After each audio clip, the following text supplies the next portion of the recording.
1 year ago, we explored the period in Superman history from 1986 to 1993 in our series Crisis Till Death.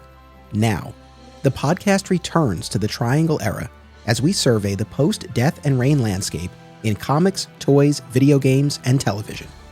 This is Death Til Wedding, a new 7-part epic covering 1993 through 1996. Welcome to Digging for Kryptonite, a Superman fan journey. I'm your host, Anthony Desiato. This is Death Til Wedding, Part 5. Joining me to discuss the trial of Superman and more stories is returning guest from the Dollar Bin Bandits podcast, Joe Marcello. Welcome back. Thank you very much for having me back. I'm always excited to get into these episodes. I have to say, in terms of these comics that we've been covering over this event, I think I have the most favorable opinion so far towards the reading material for this episode. What we had covered previously in earlier episodes as far as the fall of Metropolis and Dead Again and Death of Clark Kent, there were things I enjoyed, but overall I felt a little bit let down, I guess, compared to my memory of those stories or what I was hoping to get out of them. But I have to say, after doing this reading assignment, I'm feeling pretty good about this stretch that we're going to talk about. I agree with you. I think maybe it's because they are, in terms of they're newer, or they're not as far back as the previous set, for one. And two, what stuck out for me is the covers really caught my eye. There's a bunch of covers in this block that really caught my eye. And I remember going through them and just remembering back then, I'm like, holy cow, I remember this. This was a good issue. I remember digging into it. And again, you know, there's a few things I bumped into, like I usually do, because I'm annoying like that. But like this was a good set. It was. I want to echo a couple of the things you said. And I, like yourself, there were a couple of things I had issues with. In particular, when we get to the final leg of our reading material for this episode, when we head into the territory where Lois and Clark are experiencing relationship turmoil, I don't feel like either of them comes off great. And Clark in particular, I found him infuriating. And the perspective that I have now as an adult married man, I receive this very differently than I'm sure I did as a kid. I probably didn't bat an eye at some of this stuff, but reading it now, it's like, whoa, this guy, I feel like he made a number of missteps that I wish he could have avoided. So, I think I agree with you, but I'm also so I have when I'm reading these things, I think that a lot of these characters are really overly sensitive, similar to how a lot of like professional wrestlers are. If someone says something really wrong, or they take it completely bad, and that's how a feud starts. You know what I mean? You mean Elizabeth? No, brother. And that's how Anyway, no, fair enough. But a couple things I just want to piggyback off of. I agree. I think one of the reasons why I enjoyed this stretch so much is that as much as what we had covered previously, I had read as it was coming out back in the day. We're now at the point in my Superman fan journey where my memories of going to get the books and my memories of reading the stories are a lot more specific and vivid than they were for, again, Fall of Metropolis, Dead Again, Death of Clark Kent. Like, we're now in that stretch where I have a clearer picture of these in my mind. So I'm sure that plays a big role. And on the note of the covers, there's one in particular, Action Comics 717. This is during the trial of Superman. It's the Wanted poster cover. And I remember, talk about specific memories, and you'll appreciate this because I know we talked last time about how, we met through Alternate Realities, the now defunct comic book store in Scarsdale, New York. Yep. I'm sure you're aware of this place. One town over in Hartsdale, there was this place called Dairy Dell. Now it's called Bagel Dell on the Four Corners. Oh, yeah. So I remember I went to elementary school basically across the street from that place. And I remember in the mid-90s, we had like a Christmas concert at school where they made us perform. Oh, never enjoyed doing that. But anyway, I remember we had a Christmas concert. It was late at night. And I remember going in there. And this is, classic newsstand, right? I would periodically get comics there, as much as I was primarily going at that time to Heroes World in the Galleria in White Plains. That was primarily where I was getting my books. But every now and then when we were in Dairydale, I would grab something off the newsstand. And I remember to this day, I just have such a clear picture of seeing that cover, that wanted poster cover from that issue of Action Comics. And in my mind, I feel like there had been a little bit of a lull for me prior to my getting that issue. But as I'm reading everything together now, I don't think there really was much of one. Maybe it was a couple of weeks or something like that. But I don't know. In my mind as a kid, I think just the memory that I had was that I hadn't read in a little while. And I remember seeing that cover and it just pulled me right in. So to whatever extent I had fallen off the Superman track a little bit, and I don't think it was really much, but that pulled me right back in. Man, that one stands out. That one and the one that started that series of the Trial of Superman, where he's bound. He's got his arms behind him with the in those shackles, because that was used for the graphic novel of that story arc. And I remember seeing it in alternate realities and a few other places. It was actually in Barnes and Noble of all places. Like that was one that was always there. And I remember going through it, and I had them already, but that issue and that cover stuck out in my head. So coming back to this, I'm like, man, it's just nostalgia galore. For sure. And this was something that came up when I had Bernie on, I think a couple of episodes ago. Trial of Superman is one of the few arcs from this era that actually got a trade paperback collection. Yes.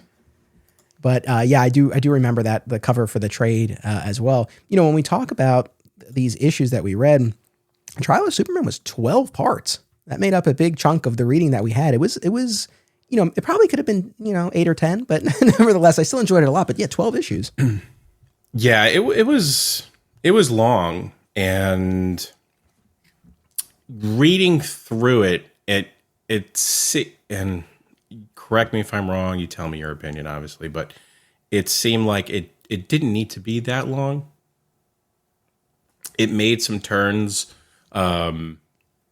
They're Superman and Steel and Supergirl, they leave, but Superman makes this just silly decision. No, we have to go back for Cyborg, the guy who created all this grief and trauma for the entire planet. No, well, let's go back for him. And then he gets caught again. Yeah. Well, and that bothered me. Like, why would anyone do that? I don't disagree, although that's nothing compared to towards the end of this stretch where he chooses to potentially let Lois die rather than kill the Joker. But we'll get to that. Yeah, no. We'll get to that. One other notable aspect, I'll rattle off the issues that we read in a second, but one other thing that happened during this stretch is that we had the introduction of another ongoing Superman title, the quarterly Man of Tomorrow book, written initially, and during this stretch, these were all done by Roger Stern and Tom Grummett. So two veterans of the Triangle era who had departed the mainline Superman books and were now back for this quarterly title, which meant that there was now one new Superman book every week of the year. Yeah, it threw me off because I was like, I got into my groove of there are usually 4 weeks in a month, and there was one Superman issue for each, and now there's another. What am I going to do? There's too much. I didn't, as much as I loved having more issues, the Man of Tomorrow issues didn't really seem like it added too much more. Like, it didn't seem like it was anything unique beyond what was already being presented to us. It was a fancy title. I feel like they probably could have maybe just retitled another line, maybe, Man of Steel or, one of those are Adventures of type of things. Because I do like the title Man of Tomorrow because it makes sense. But in terms of, it's just more just them an excuse to add another title out there, I thought. Yeah, that's fair. I loved having Stern and Grummett back. Yes. That was really cool. I feel like as much as these books were working together to create this weekly storyline, And as I make my way through the more of the Triangle era, I think it's fair to say, each book was still able to carve out its own identity, Yes. to one extent or another. And especially in what we read for this, there's a good period before Trial of Superman where the books are kind of doing their own things for a little bit. And you have some subplots, and we have more subplots here than we had in previous episodes, which I was very happy about, and we'll talk about. But yeah, I mean, I just felt like it was probably harder for Man of Tomorrow to really build too much of its own because, again, it's only coming out a few times a year. But on the bright side, they did have Lex to play with. That was, if there was sort of one common denominator over these 4 Man of Tomorrow issues, I think virtually all of them dealt to some degree or another with the revitalized Lex Luthor. And this is so perfect that I wish I could say I put thought into this, and this is why you're back for this episode, but it ended up working out really well because the last time you were on, right, we talked about Lex's downfall. Right, suffering from this clone disease. We leave him in this shriveled vegetative state. He's out of commission. He's been exposed. And the first issue that we read from this was Man of Tomorrow #1, where he regains his strength and vitality. And he's working behind the scenes, and we have some tie-ins to Underworld Unleashed throughout all of this. But it's perfect to have you back for this because, like what we covered in the last one, as far as Dead Again and Death of Clark Kent. Not that it lifts out, but it's a nice sort of connection point between the 2 episodes that you did. Yeah. No, I loved that kind of reveal of Lex, and I forget so from last time to this time, I jumped back into DC Universe, and now I have all the issues again. So I'm not going, through my old library. They're all here. This is great. So because I took notes, so I can just reference these things.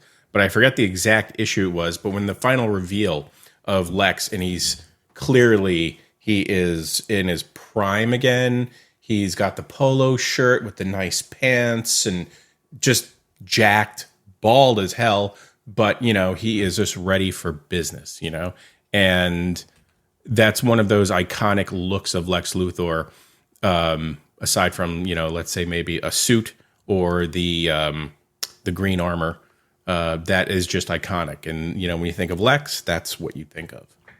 Totally. And that's what I was thinking about that because in this post-crisis era, you begin with the out-of-shape, balding Lex, older, right? And you're with that until his apparent death, and then he returns as his own son, right? And so then he's in the younger body, but he's got the flowing mane of red hair and everything. And it's not until this point that you do get, you're right, that iconic look that really has stuck for the character, bald, but fit and very vital. So we get that in Man of Tomorrow #1. It was the first issue that we read. So on that note, this is what we covered. I include these in the show notes, but I also say them at the top of the episode for anyone who's curious or wants to dig out their back issues or hop onto DC Universe Infinite Ultra. Now we now have a new membership tier for the DC app. I'm very curious. As of our recording, I don't yet know what additional material is going to be available at this new Ultra tier that was announced at New York Comic Con 2022. But we'll see. We'll keep track of it. Yeah. It's totally worth it for this.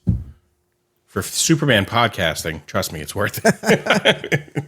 I do feel the same. So we read The Man of Tomorrow #1 through 4 by Stern and Grummett, Action Comics 712 through 720 by David Michelinie and new penciler Kieron Dwyer, Man of Steel #47 through 54 by Louise Simonson and John Bogdanove, Superman 103 through 110 by Dan Jurgens and new penciler Ron Frenz, and Adventures of Superman 526 through 533 by Karl Kesel and Stuart Immonen. So that's what we read for this. And, we've come up on this question before from one of my patrons, Brian, but I think I can really answer it now because we have 2 more episodes to come in this event. One of them is going to focus on the Lois and Clark television series. And then the other one will follow the next batch of issues in the Triangle era up to and including the wedding. But in that next batch of comic reading, we don't have any big tentpole stories. There are smaller, one-offs and little arcs, but no big event storylines. So one of the questions that Brian had was, if I can find it here, which of the event crossovers was your favorite of the lot? And you know what? And I would not have expected to say this at the beginning of this podcast event, but I'm going to say the Trial of Superman was probably my favorite. I know you haven't read all of them, right, from this entire era, but of the ones that we've read or the ones that you remember, what do you have a favorite that stands out to you?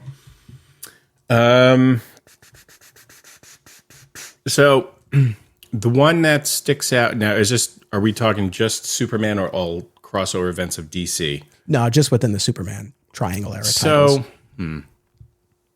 Yeah, I'm trying to think off the top of my head. I mean, the only one that really sticks out, like you said, was kind of Trial of Superman.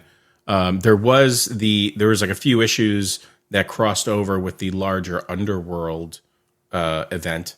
But those didn't really have much of those two issues they weren't too significant as pertains to Underworld in relation to Superman. But even like Fall of Metropolis, what we had covered in our earlier episode, or to whatever extent you remember Dead Again or Death of Clark Kent, do any of those sort of compete with Trial of Superman for you? No, or is that number one? No, because they didn't, they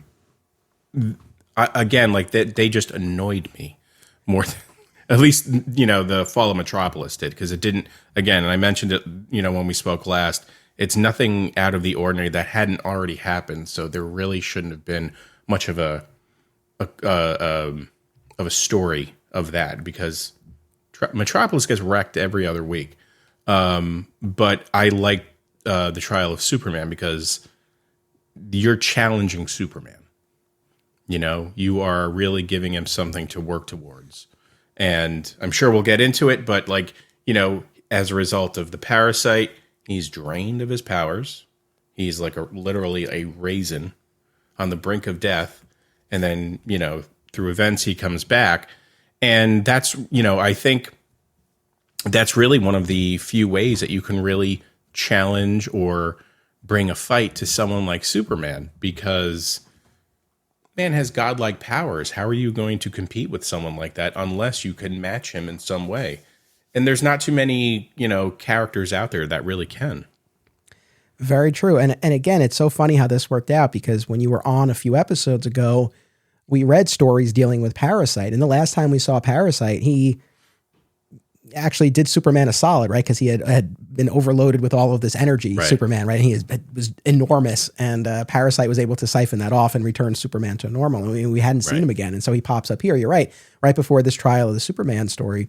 So for anyone who doesn't remember or has never read The Trial of Superman, the basic premise is that this intergalactic tribunal abducts and arrests Superman and tries him for the genocide of the Kryptonian race. Their reasoning is that Superman, Kal-El's ancestor, Kam-El, was able to genetically bind the Kryptonian race to the planet such that they could not leave the planet without dying. Of course, Jor-El was able to correct this when it came to Kal-El and allow him to leave the planet. But as a result of this, the Kryptonian race was not able to flee the planet, and of course perished when the planet exploded. Even though Superman, of course, had nothing to do with this, and it was generations ago, and his ancestor, according to this tribunal, their religion holds that the sins of the father are forever visited upon the son, and so they hold him responsible. And so we get this 12-issue arc where Superman's in space, he's on this chain gang, and they escape. There's a space pirate. They're bouncing around to different planets. He takes this very meek, weakling fellow prisoner, Mope, under his wings and really protects him. There's a lot of play there.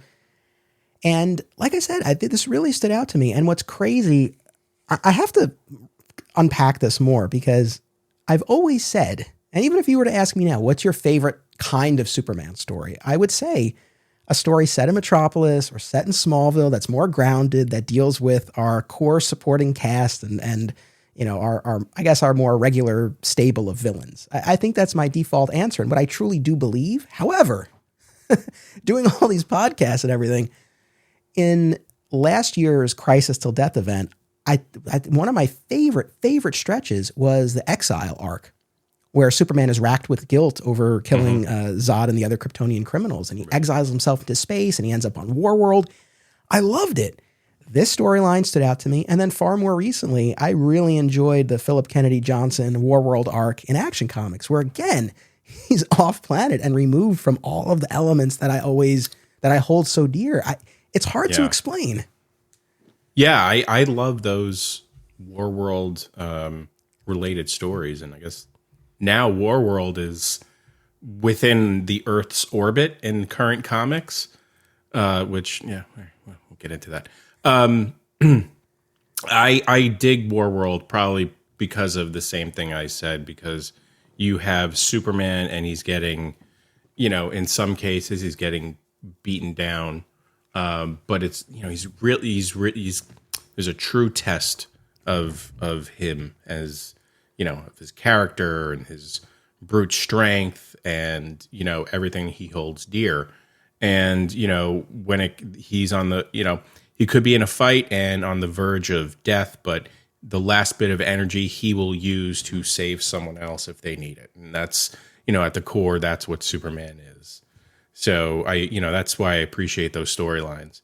And it's just cool to take him, I think, out of the Metropolis setting, although, it's just Superman and Metropolis, peanut butter and jelly. But putting him in a setting like that, out of his element, and really kind of mixing it up, I think is really interesting. Well said. I mean, I think that probably explains a lot of it for me as well. I think that when you are able to sort of put him in those scenarios, it is an opportunity to challenge him physically in a way that we're often not able to, especially if it's a matter of his powers depleting because he doesn't have the yellow sun, if we're dealing with something like that. But I also feel like a lot of these stories tend to be more spiritual struggles that he has. I mean, the Warworld saga most recently in Action Comics, I think, really speaks to that and, trying to inspire the people. But I guess, too, it's the fact that on the Earthbound stories, everyone on Earth, everyone in the DC universe proper knows Superman, knows his reputation, knows what he stands for. But when you really remove him from that and he's encountering people, maybe they have some idea of who the character is, but they don't really. That's where I think you get some great examples of showing rather than telling. You get to see what he is able to bring out in others. And, we'll talk more about little Mope, but, Mope is a good example of that, where Superman really inspires heroism and selflessness and sacrifice in this character just through everything that he's done over that 12-issue arc. So I think that's probably why these stories stand out so much. One thing I found really interesting through reading this section of issues as well as the last is apparently there's like a Superman newsletter that goes out to everyone in the known universe about who Superman is, because there will be some just brute of a character is like, I came to challenge the Kal-El of Krypton, and like in this series, the guy, he's like, this is him, he's, of course, this is like shriveled up Superman. He goes, I came here to battle Superman, and I've heard stories of him throughout the universe. I'm like, how does everyone know about this guy and like what he does? I mean, I understand he's an amazing guy, but is there an email chain that I should be on or something? I mean, but yeah, that just goes to show, like, this is, in this world, he is unmatched, morally as well as physically. So it's true. Yeah, word really does get around. Yeah. Very, very true. So as we look at these issues, there's, like I said, I think we can sort of break this into, maybe three main segments. We have about 15 issues before the trial of Superman. So beginning with Man of Tomorrow #1, this is where in the early issues we're dealing with some of the fallout from the Kenny Braverman Conduit Death of Clark Kent arc, where, Clark had been presumed dead. Now, of course, he's back among the living, but Jimmy Olsen is still missing. So we have a couple issues where Superman is still searching for Jimmy, and of course is able to find and rescue him from Conduit's death trap before too long. There's a great, really interesting flashback issue with Perry White and Franklin Stern, where you get some insight into their past in the South. Yes. Coming up against these, genetic, experiments. That was an interesting one. I won't go through every single one, but we also deal with the new villain Savior, the serial killer who develops the ability to manifest objects and also alter his size. not necessarily a villain who has stood the test of time, but no, but I will say that issue, that is one of those covers that really stuck with me. And going back into this this set, I was anxious to dive into that issue again. Then I read it and I was like, not so much. But like, that cover, you have this imposing figure, and okay, he's jacked, he's huge. It looks like, like anti-Superman, and he's got like the bleeding S.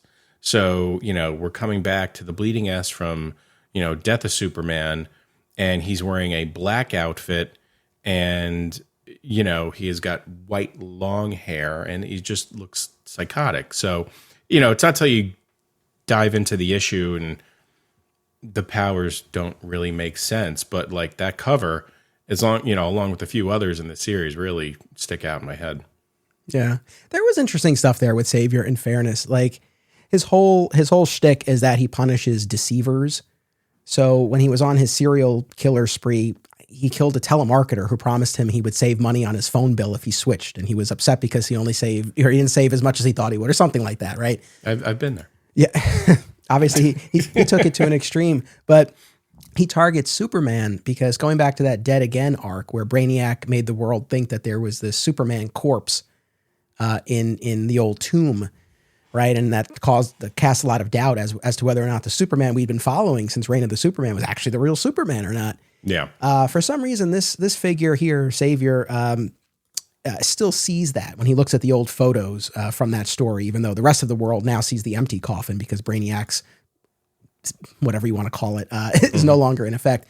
But he still sees that dead body. And so he sees Superman as a deceiver and targets him. And I think, if I'm remembering correctly, that's the one where Ron Troop steps in, right? To save the day. He's the one who points out the hypocrisy of what Savior is spouting, and that he himself is a deceiver. He's one to always, make excuses for himself and things like that. And I think what Ron says that ultimately really gets through to him is that, he's projected this huge vision of himself, right? And he's, hulked out, so to speak. But he's really a very small person, and that's truly what he feels inside. And once that kind of lands, Savior reverts to his normal form. It was a good issue. It was. And, I'm clicking through just to, as you say it, and, there's one page where he goes from guy with a Superman t-shirt and just hulks out, like we said, and then he goes to a full-on Superman, caped outfit, and then to black, all in one page, and he is just getting progressively larger and larger. And what I appreciated about this is just, like in the what was it, Bloodsport, Ron comes through again, jumping in like he is like the unsung hero of these arcs, where just a man doesn't have powers, just a man who's willing to fight for what he believes in, and he's trying to save Superman or save others from the bad guy. Yeah. Side note, I'm going to be such a pain in the ass here, but on the audio side, I am picking up those clicks when you're clicking the mouse. It's okay. Hopefully the audience hasn't it hasn't necessarily registered. I'm sure I'm hearing it, but that's my own laser focus on that. But Ron Troop. What'd you say? Edit point. Nah, we just put him out, man. It's all part of it. It's all good. It's all good. So yeah, I mean, so there was definitely some good stuff. One of the things I said earlier that I think elevates this reading assignment over the past couple is that I feel like in what we covered in the prior episodes, there just wasn't as much of a focus on the supporting cast, and we weren't spending as much time with those subplots that I've always loved and that I feel like are the secret weapon when it comes to the Triangle era. Because you have the big stories, but you have this soap opera-esque ongoing storyline. And, not every character gets the spotlight all the time. There's an ebb and flow. But I feel like a good bit of that got lost in the shuffle in what we covered in the prior episodes. But here, and in fact, very early on in this batch of issues, Jimmy Olsen quits. Yeah. Quits the Daily Planet. And we'll follow this thread throughout all of the issues that we read where he quits because he doesn't feel like he's gotten his due. He hasn't gotten the opportunities that he feels he should have. and he goes to work for Cat Grant at GBS. What did you think of this subplot? So if the funny part is, if we had Orrin here, he would just say that Jimmy Olsen is Superman's worst enemy. But I will say that, I like Jimmy. There is a place for him in Superman world. I didn't particularly care for where this goes, only because I'm looking at it through the lens of someone who knows how it ends, and it's going to come back to where it began. He's going to be a photographer again. So, I like it in that, Jimmy Olsen is growing as a character somewhat, albeit he's, more or less like a fluff reporter. I would equate him to, like an Entertainment Weekly or Entertainment Tonight type of guy. And he's trying to prove himself, though, in terms of, as a reporter, not just like, Cat Grant's like buddy. And so in that respect, I enjoyed it. But just knowing that there's going to be an issue where he's going to be like, yeah, you know what, I'm going to go back to being a photographer. And that in the back of my head annoys me. Yeah, it is really a tough thing. And look, you can say this about almost all comic book characters, I guess, that there's only so much growth that they can really experience. We always have this reset, but I feel like it is particularly challenging when it comes to Jimmy. And I feel like there is an opportunity to grow him up a little bit more and do more with him. And if he's always relegated to being this kid photographer talking to Mr. Kent, I don't know. I feel like we only get so far. So I get what you're saying. Yeah. If the Teen Titans can grow, if Robin can go from being the boy wonder to Nightwing to eventually Batman a couple of times, there's no reason why Jimmy can't do something similar. Jimmy should be an editor at the Daily Planet at this point. Yeah. I know that's true. Although it's, it's funny because then you look at the Supergirl TV show, right, which gave us a very grown-up, accomplished James Olsen. I didn't care for it because I felt like it didn't. I love the actor, but I just didn't know that it felt like Jimmy. But I don't know. Maybe that's just my own, being stuck in a certain version of the character. So I mean, like, look, let's face it. They can grow, but they can't get too far out of the boundary of where they're supposed to be. And this is not an issue of a white guy versus an African American person. This is the characteristics of the character. Being Guardian doesn't really make sense. Lawrence Fishburne, home run as Perry White. So the race issue is not a thing here, because he still embodied the spirit of the character. So do something similar with Jimmy. What is the natural progression of someone in that role? He's a photographer. Okay, he's a reporter. Okay, well, maybe he wants to move up the corporate ladder in the Daily Planet. He's been there for 50 years. I mean, yeah. No, totally. I echo that. I could not care less about the race of the actor they cast. And like I said, I love that actor. It's just, he's this like gorgeous, ripped guy who's confident and accomplished. And it's just like, it just doesn't sync up with Jimmy. Look, at the time, I did like what Smallville did when they brought in the character we thought was Jimmy. And the fact that he was more of a contemporary to Clark and Lois and the other characters, and that went the way it did. But for a time, I thought that was cool. But I enjoyed this arc of Jimmy striking out on his own. I mean, if memory serves, certainly during the funeral in Rain, there was that business with the photographs that he had taken of Superman's death and his mixed feelings about sort of exploiting that. So we spent some time with him there. But I feel like the last time we really had an extended Jimmy subplot was prior to that, when he was laid off from the planet and became homeless. And we followed him during that for a while. So, to sort of return to his storyline, but now put him in this situation where he's again, left the planet and started working for Kat and is this on-air reporter and is competing with Lois for stories. I thought it was great. And it also tied in nicely with Kat, where she has been promoted to the head of the GBS news division, presumably set up to fail by Vincent Edge, who she has recently exposed for his sexual harassment, behavior at GBS. And he's made her the head of this division, again, seemingly to set her up to fail. And, there's all this numerous issues of, all the other workers whispering behind her back about why she got the position and then why Jimmy got the position when he shows up. But over the course of the issues, you see both of them, but Kat in particular, winning people over and starting to certainly stand up for herself and earn their respect. And so for the both of them and Kat in particular, I like that angle. Person who was in charge of the Supergirl series clearly followed this, because Kat is, I think, wasn't she the editor of the Daily Planet or Catco. Or not the Daily Planet, but of she had she was in Catco. Catco, yes, sorry. So yeah, clearly, I mean, someone took this aspect and ran with it, because again, that makes sense. It does. The one thing, not to nitpick, but we talked about this the last time. We're here. No, I guess suppose. It's all with love, though. It's always with love. Absolutely.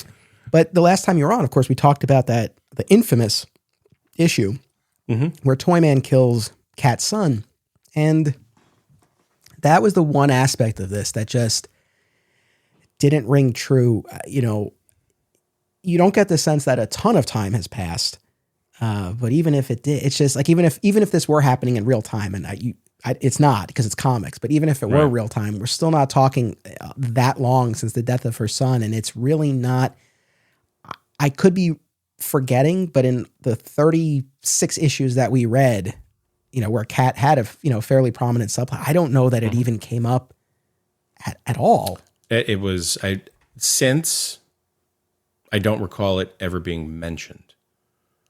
However, one could take it as she's put it behind her and she's using that as her driving force to succeed. Yeah. She is, of course, I'm trying to reason this out, but if put in a similar situation, you have two courses of action in life. You either crumble and just wither away, or you move forward and try to make something of your life. How do you do that? Well, you take, you do what they do in every other underdog movie. You take that anger, that hurt, that pain, and you use it for energy, and you move forward and you persevere. And maybe that's what she did. Yeah, no, I think that's a fair reading, and not that I necessarily need it all spelled out, but I guess I just would have appreciated it acknowledged in some way, because going back to, I think the main problem that I had with that Toyman issue was just, okay, if you're going to do this, you really got to follow it through. Yeah. Right. That's a significant moment in anyone's life. So it has to come back. It has to reverberate in some way.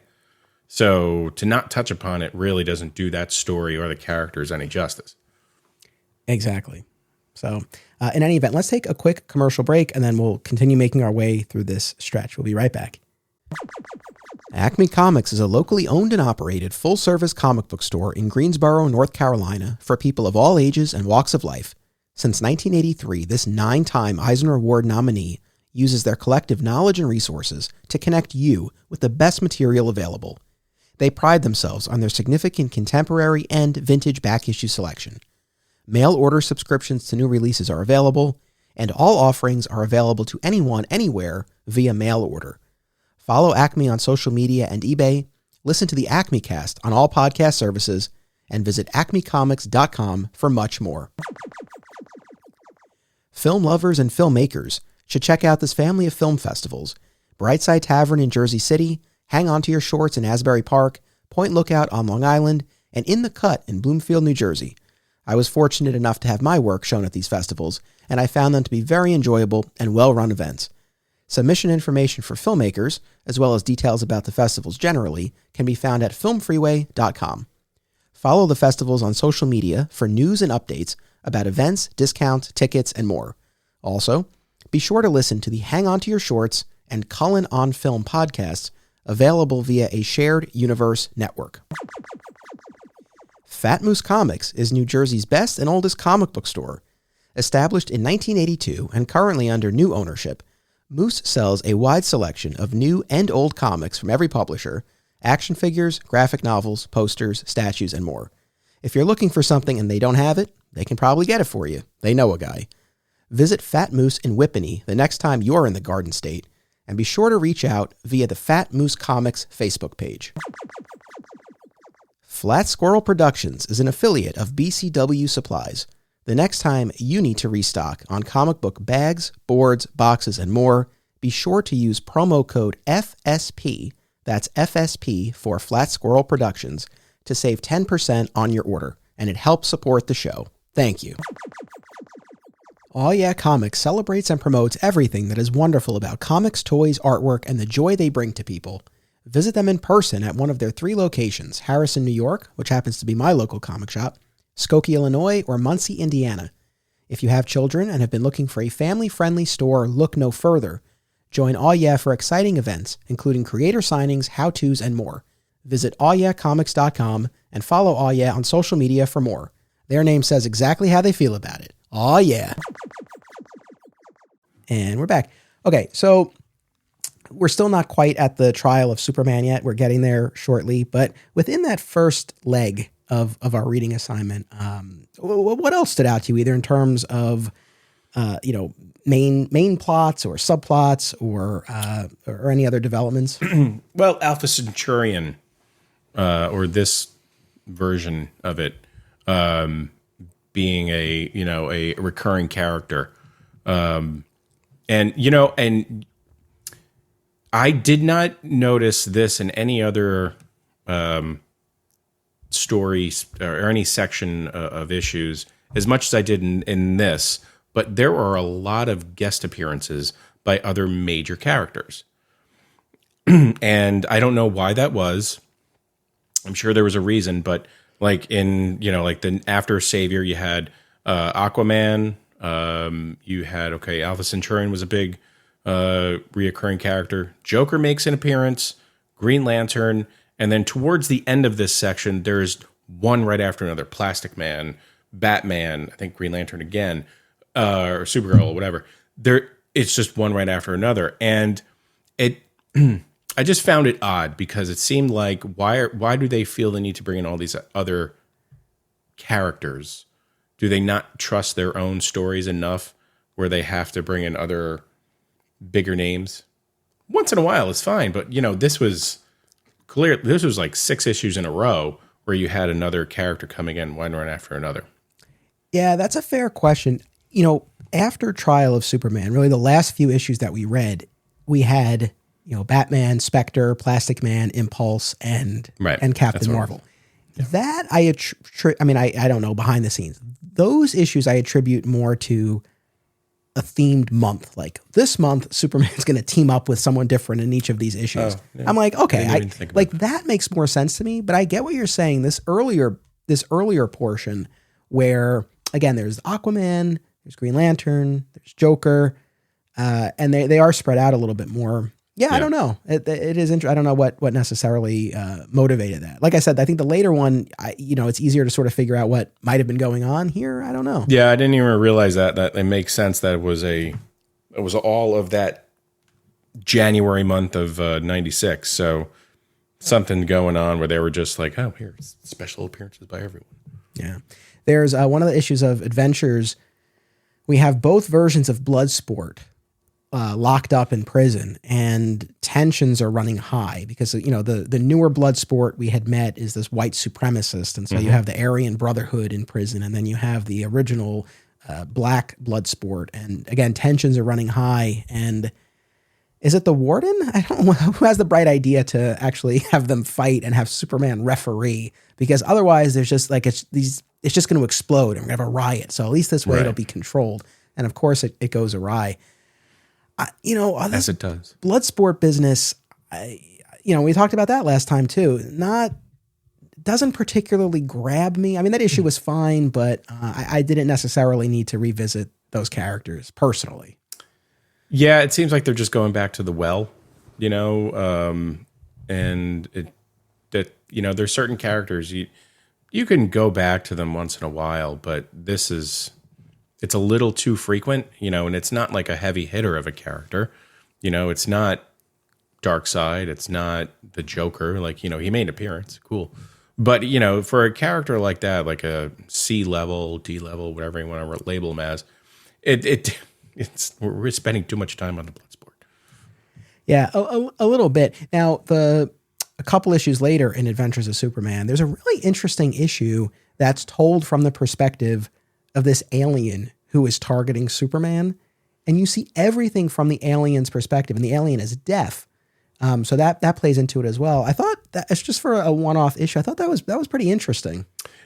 I did, yes, and it was called Alien POV. So I enjoyed that one as well. That was, it. Excuse me. If I clear my throat, it's just.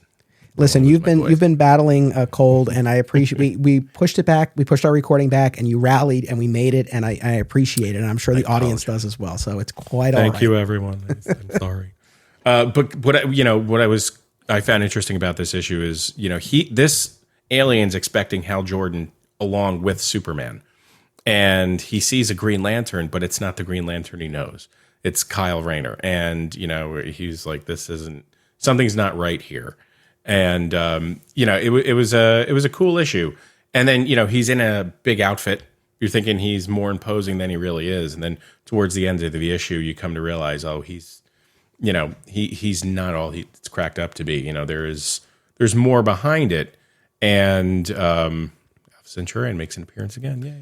All right, Alpha Centurion. I didn't like this guy as a kid. I don't like him much more now. What's your take on this character? I mean, I don't know that we're necessarily supposed to like him, right? I mean, he comes in as like somewhat of an, I don't know, what's the best way to put it? Like an uneasy ally, right? He's not, Superman and Alpha Centurion are not at each other's throats or anything like that, but there's definitely a level of competition. He takes a liking to Lois, so that's in the mix right off the bat. There's also this business where we first met the character, and Superman first met the character during Zero Hour, when he was in one of these alternate timelines, and Alpha Centurion was the protector of Metropolis, and he was with Lois. So when a version of this character shows up now in the present in the DC universe, it definitely throws Superman for a loop, because it's like, well, what does this mean? Because he had dealt with that previous version of the guy. And there are definitely some hints that there's a little bit more going on with him. It's been so many years. I don't remember where this really goes in the next batch of issues, but we'll get there. I don't either. And that's the thing that really, irks me. And definitely going to be reading more of this afterwards, because the tone of this is he's coming off as, hey, look, I'm just a guy, and I'm honorable, and I'm going to protect the people of Metropolis along with Superman, and we can be allies, but make no mistake, I'm better than Superman. So, he's got some, there's certainly some bravado behind his whole spiel, and it's like you said, there's something else going on. Yeah, for sure. And as far as the backstory, so he's from ancient Rome, right? And he went on this spacefaring expedition with aliens and comes back, through time travel to the present with this alien technology. And, that's sort of the backdrop we get. I did a little light Wikipedia research, because I didn't want to spoil too much, but I think Final Night-ish is around the end of his tenure. So in one of our upcoming episodes in this event, we should have a little bit more clarity on this character. But he serves an important role. He organizes the Superman rescue squad when Superman is taken during the trial. And I mean, not to jump ahead, but there's a really interesting runner where Superboy thinks that Alpha Centurion is really the cyborg in disguise. And, I was really paying attention to this, though, the writers and artists definitely, leads you to think that that's at least a possibility, because there are a lot of instances where Alpha Centurion will disappear and then Cyborg will show up. And obviously that's not the case, but I did appreciate Superboy's thinking, right? Because it's a great it's a great way of showing like, hey, he learned something because you know they all got burned during Reign of the Superman, and so the fact that he's at least thinking like this might be what's going on here, I really like that. Yeah, I agree. And again, you know, you have to think about this in terms of reading these on a weekly basis versus reading these all at once like we're doing. We have the time, you know, we're just powering through this. So, you know, when you read this by the issue weekly, you have time to kind of mull it over in your head. And you're like, well, you know, Superboy is making some very valid points here. So you're like, who is this guy? And, you know, he's bringing this to your attention. And you're like, well, that makes sense. I don't, you know, definitely, you know, it's just not the case. But, yeah. We also get the return of the villain Skyhook, who abducts children and turns them into these bat creatures. Again, not my favorite villain. And it's, you know, especially as a parent, it's troubling, you know, these stories of these kids being taken. You know, one of the things I talked about in our couple episodes ago, because our last episode last week was the Death and Return of Superman video game. So it's been a couple of episodes since our comic talk. But the last time we talked comics, I've loved this subplot of Perry and Alice White adopting Keith. That's largely on the back burner in what we read for this. I think this issue of Man of Steel number 49 is the main exception to that, where Keith and his friends team up to try to help one of these girls who's been taken by Skyhook. Every time, not to make light of this, but every time I read a Skyhook story, I just can't help but think of Modern Family and Phil Dunphy. Did you watch Modern Family? I didn't know. Okay, it's quite all right. Just real quick, but there was one episode, but boy, it made an impression on me, where Phil's son hosts a party and like nobody comes. And so Phil dresses up as like the mascot from another school and shows up and tries to be the life of the party and make it sound like it's such a great party. And he calls himself Rod Skyhook. And he's like, I'm Rod Skyhook, yo. And it's this whole thing. But that's what I think of every time we get to Skyhook. Is good. See, I bumped into the name. I didn't. The name didn't make sense to me. Like, you know, if you're going to be a villain of some type, and he looks like quintessential. You know, it could be like a boogeyman. Yeah. You know, stealing kids and stuff like that. Skyhook doesn't really, you know, instill fear. It's an apparatus that you use like when you're building skyscrapers. That's what I'm thinking. You know. That's about it. So I didn't, you know, that kind of thing, like someone really could have done a little bit more homework. Maybe. And again, I'll jump ahead for a second when we're talking about sort of sitcom comparisons. Did you watch, or do you watch Always Sunny by any chance? No. Man, we're 0 for 2 here. That's okay. I'm sorry. That's okay. You know, when you have twins, you don't get much time to watch television. When you do, it's crappy. So we don't have twins, obviously, but we have one. And yes, our TV watching, I would say definitely our TV binging has almost stopped. Cobra Kai is one example where we'll really make an effort and we'll get through it. Right now, we're at the point, our son is just turned 3, and it seems like this is for good. We've lost the nap. Which was a tough break for mommy and daddy. I won't lie. Oh, Captain, my Captain. That's, the naps, when they go away, you're tired.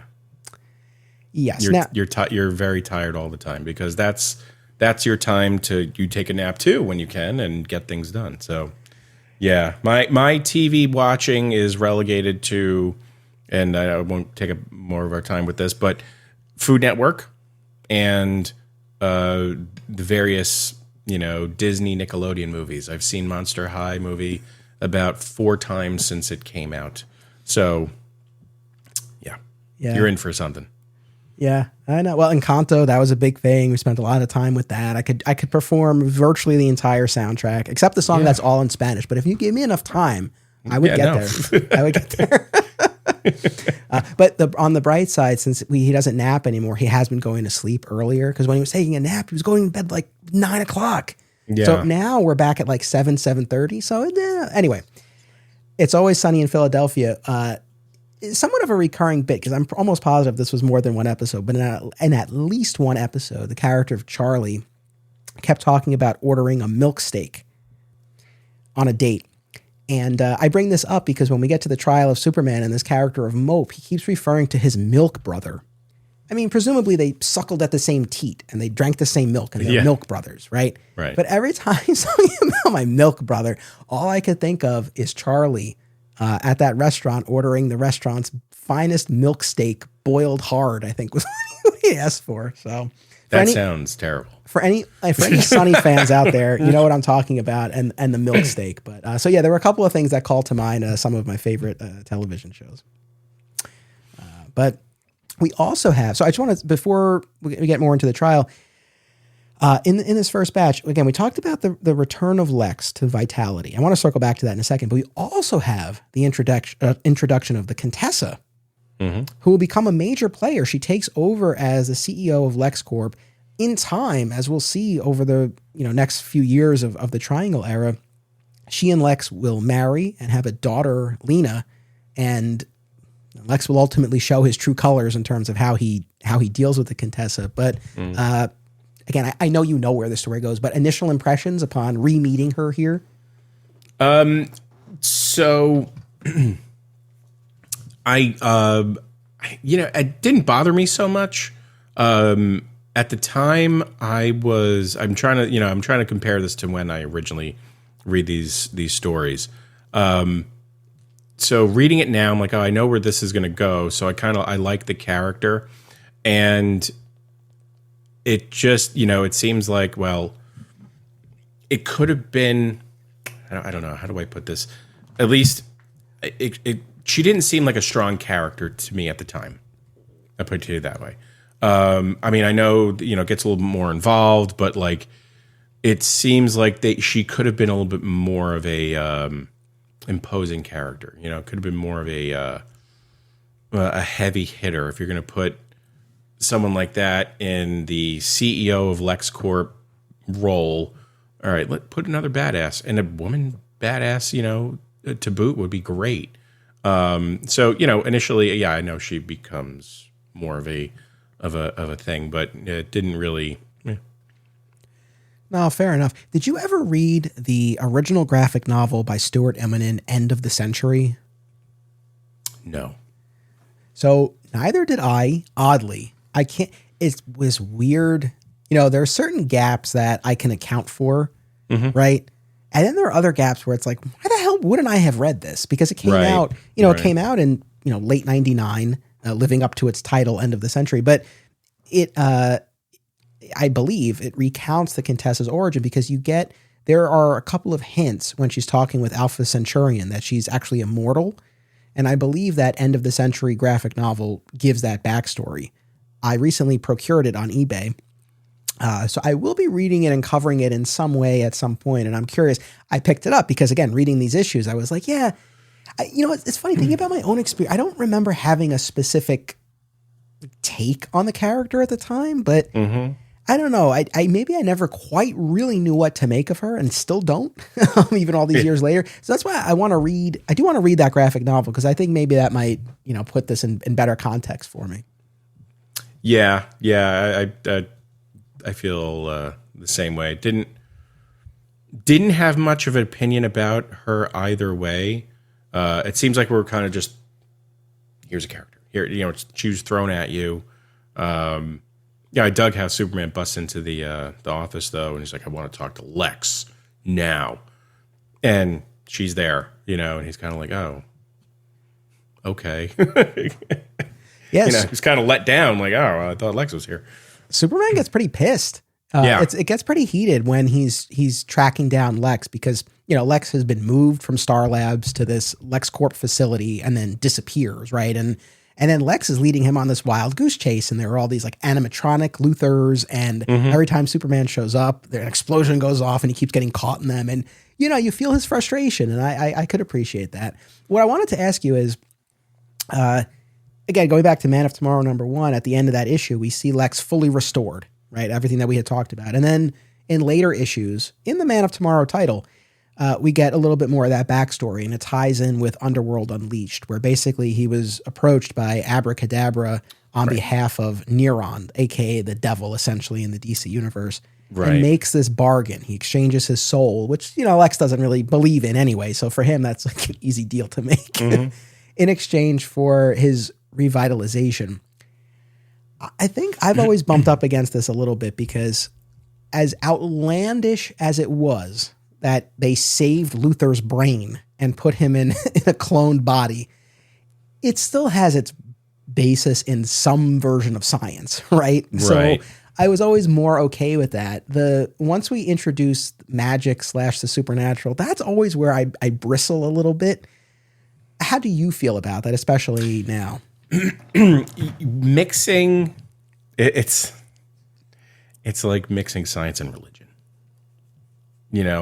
You're mixing something that's more or less tangible with something that is theoretical.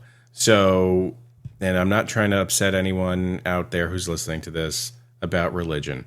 This is just the best way I could compare the two. It's like, okay, if you can, like you said, all right, there is some science base to it. And again, these are comics and there's some suspension of disbelief. But then when you start throwing in the fact that the devil got involved and he's making underhand dealings and stuff like that, like, well, yeah, okay, so then really none of this matters. Like nothing matters. If just you can make a deal under the table with the devil, then why are we wasting our time? So, pick one or the other. If you're going to deal with the Spectre, okay, that's all supernatural and that's his own thing. The same with Swamp Thing. There's a supernatural element there. But if you're going to have a character like Lex Luthor, and that's, again, this is kind of what I had an issue with most recent storyline in, what is it? Is it Dark Knight Metal or Heavy Metal with Perpetua and those types of characters? It's like now we're getting a little too far outside of the realm of comic book possibilities here. We're going a little too over the top. So yeah, I had a little bit of an issue. I dig the character of Kieron though. I really like it. Like if you keep that character, in with like Shazam where he belongs, it's a really cool character because, at some point they said, well, we can't have the real devil. We're going to have a representation of him. Maybe that's Comics Code related or at some point in time. Because Marvel has their own similar, type of character. That's long story short. I'll co-sign on all of that. I think I think what you said represents a lot of the issues that I had with it as well. I think whether or not this should be an issue or not is debatable, but I think also the fact that it tied into a larger DC Universe event in Underworld Unleashed, to me, cheapened it a little bit, as opposed to, if, there were a Superman storyline where Kieron is the villain and this happens as part of it, it's like, okay, probably wouldn't be my favorite story, but I could get more on board with it. But the fact that this is a byproduct of a DCU crossover is kind of like, again, not my favorite. Have you read Underworld Unleashed? I did a long time ago, and it was one of the stories that I kind of got into when I started collecting, because there was a fair amount of catch up when I started, and it caught my eye because it was a very cool graphic novel cover with Kieron on the cover, and I think he was, I think it's just him, and he's got like a goblet or like he's holding something in his hand, and it just kind of it really stuck with me, and I thought it was very cool. You get all the bad guys together, and who are they teaming up with? The Devil, Metal Man. Like that just seemed like a really badass concept. And I think it's one of those stories that probably, if you just left it within the confines of those issues of that story, that's great. You don't necessarily need it to cross over into all the other titles. If you do, you don't need to spend 2 issues on it like this did. Yeah, fair enough. It's like, this is another one of those weird gaps. I had never read Underworld Unleashed. And I was tracking this, because I know last time we talked about Zero Hour, but I didn't read Zero Hour when it came out. I remember reading it in trade later, not much later, but at least a year or two. Final Night was really the first of these fifth week event crossovers that I read as it was coming out. And we'll get to that in an upcoming episode. Yeah. And we did an episode on just Final Night at the very beginning of this podcast, very early on, our first like holiday episode. I'm excited to go back to that. But this one just kind of like fell through the cracks for me. But right before we sat down to record, I made my way through like almost all of it. I was like 2.5 issues. It's a 3-part story. And then there were a few other tie-in issues. And then every DC series that month had a tie-in issue. But yeah, it's a cool premise. And it's Mark Waid and Howard Porter who did the main 3-issue miniseries. And yeah, it's all these villains of the DC universe making a deal with the devil for these various upgrades. So, I mean, more recently we had the whole Year of the Villain business. I think that's what it's called, right? Yeah. It's kind of like an earlier version of that. I think it's a cool premise. I like the idea. I will say one thing that made me more okay with how Lex returns was a big surprise here was Smallville, because when you get to the series finale of the show, it's, and again, this is maybe this blending the line between, science and the supernatural, because the show's take on Darkseid, as much as he did hail from another planet out there in the universe, the representation was more supernatural. And that's ultimately what leads to the restoration of the original prime Lex Luthor. So I don't know. That made me a little bit more okay with this now, but I'll take it. Yeah, I was, I can go on for hours. I know you do your thing with Smallville. I could go for hours because I found Smallville to be charming, just a charming series. I mean, for as much as I can nitpick about it, I just found it to be such a charming series. It really did. I mean, there were things that pissed me off about the Superboy character, but, and I'll leave that for another discussion. But their representation of certain things, decisions were made. Clearly, the fact that they tried to incorporate, major Superman characters into his early days before he's even Superman, didn't really. It just all right. So then what happens down the road? But I agree with you. What you said there about Darkseid, though, same thing. Yeah. All right. So unless there's anything else that you want to. Nope. Focus on leading up to trial. Now we get to this 12-part Trial of Superman storyline. And I know we've already at least touched on a lot of the major beats and themes of this story, but I mean, let me toss this to you. I mean, what stands out to you about this arc? What do you think works or potentially didn't work about it for you? Well, again, what I really liked about this is Superman being challenged. It's the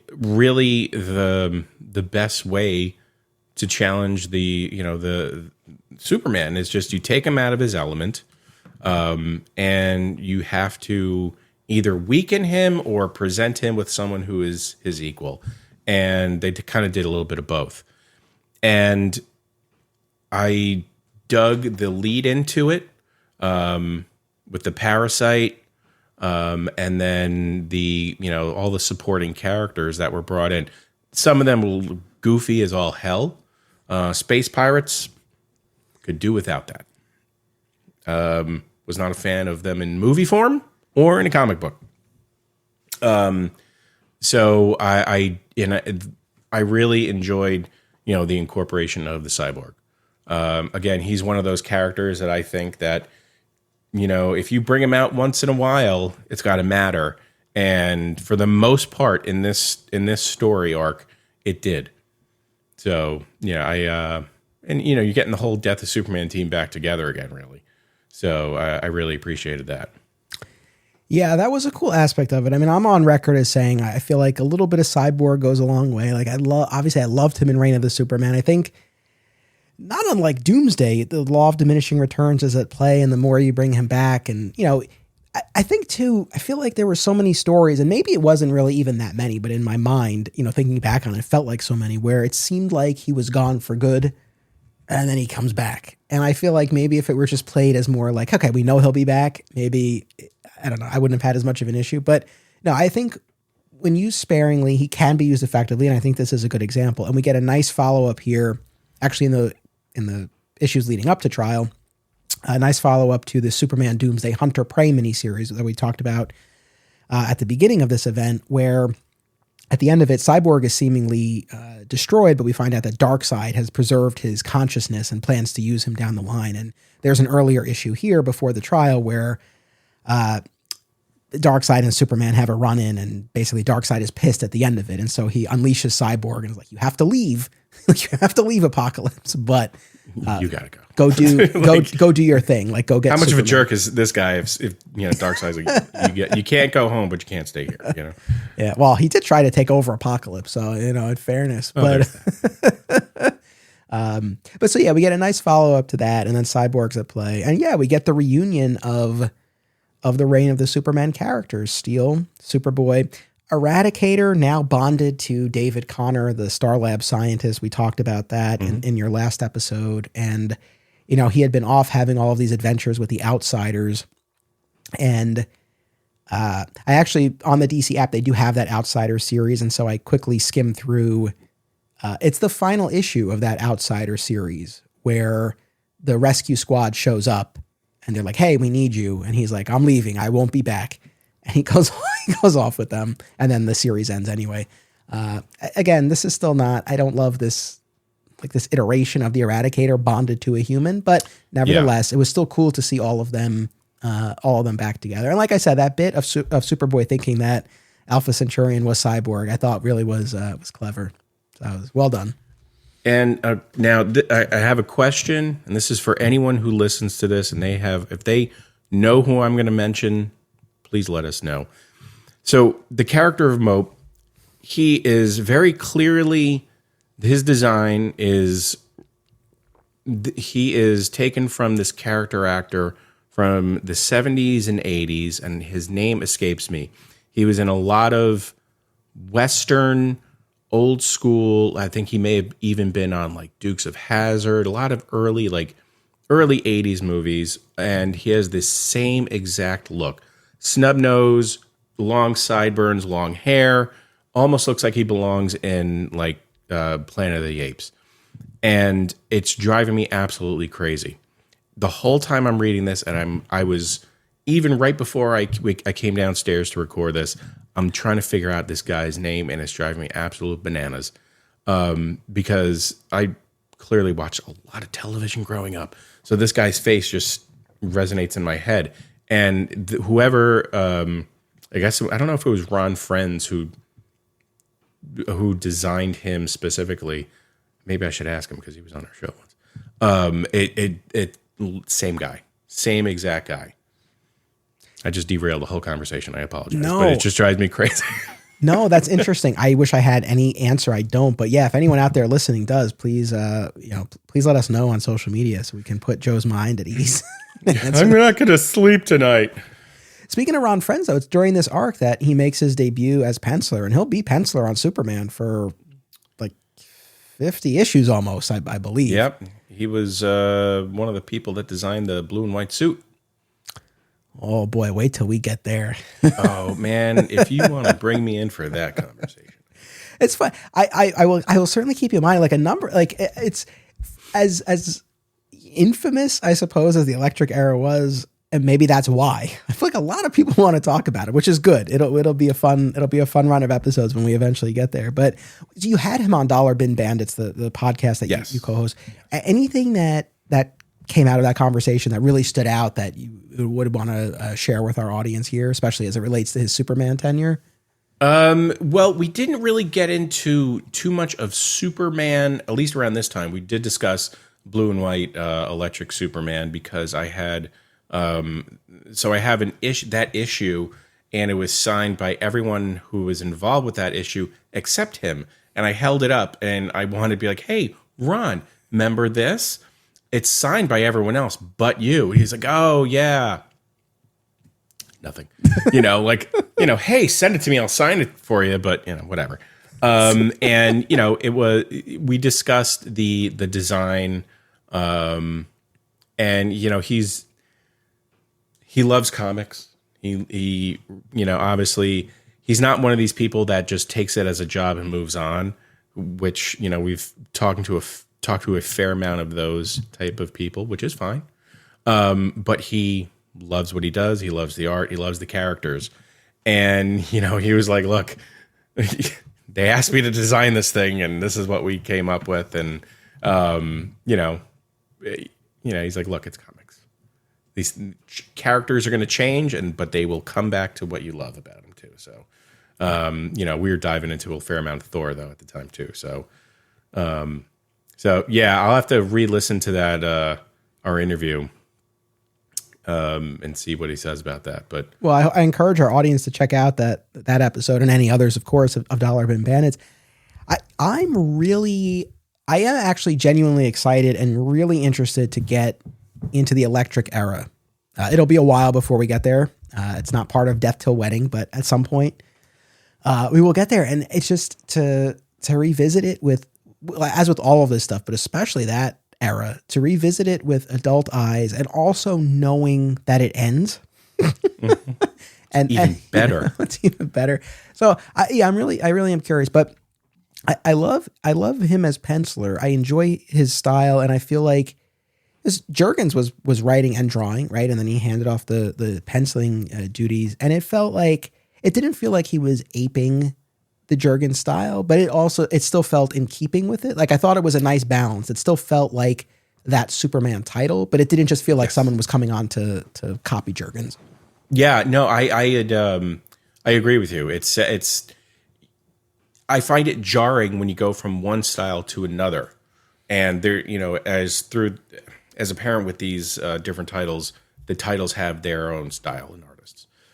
Some, certainly more drastic than others, but I found his to be like somewhat of a natural progression from Dan Jurgens to anyone else. And I thought his was, Ron Frenz style and version of Superman. I found it to be just fantastic. So much so that I was like, oh wait, that wasn't Dan Jurgens who drew that. Yeah, no, for sure. I had given the basic setup for this trial story before. I think what I was surprised by in rereading was, despite its title, right? You never actually get to a trial, right? They read the charges against him, and then before long, he and the rest of his fellow prisoners have escaped. And so it really becomes far more of this spacefaring adventure. Mm-hmm. They seek refuge in this sanctuary on one of these planets, and then they're on the run again, and a lot of back and forth. They encounter the pirates. But yeah, I guess I didn't remember that aspect of it so much. I really thought that the trial piece of it was really the driving force, and clearly that's not the case. Like, it really, that's our setup to it, but we really spend a lot more time, out there having these space adventures, but it was fun. Yeah. Like, there's no, trial, just him standing in front of the blue people and saying, oh, you're guilty, and this is, your sentence to death or whatever. It should have been called Trials of Superman, because it's more like the trials that he is enduring in space, Excuse me. Yeah, no, but I totally, sorry. No, all good. No, I totally agree with that. And it works. I mean, I guess in terms of how this is structured, it almost, and what our premise is, like, it almost has to be that way, because this whole bit about the sins of the father visited upon the son, and Superman's responsible for the genocide of the Kryptonian race. I mean, even though he is the survivor, but right. He's responsible because of the actions of his ancestor.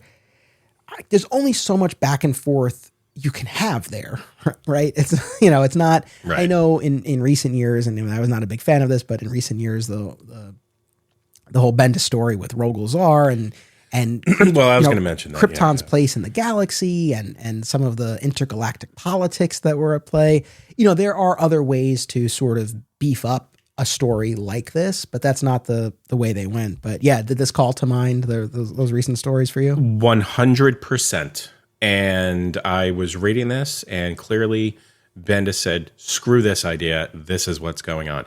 Because I don't know if you recall, aside from just Bendis's story arc, there's been a number of recent, stories involving Krypton and other planets and civilizations out there, like the Guardians, of Oa. They, apparently, Krypton was a very important planet in the overall, civilization of the galaxy or something like that. And, it keeps coming up in different stories that, well, this is what happened. No, this is what happened. Someone needs to figure out what the hell happened and just go with that. And I think if you just go back to the original source material, that makes more sense. There doesn't need to be any real major underlining issue other than the fact that the planet was just going to die. And one man figured it out and he said, we need to save the planet. We need to save our civilization. And everyone's like, no. And he's like, okay, well, let's go. And, I think we're getting a little too far, outside we're thinking too far outside the box. But nonetheless, that character was kind of cool. Which one? The Bendis' character, Rogolzar, yeah. Whatever. All I'll say is this, but it is relevant because we're talking about what we're talking about.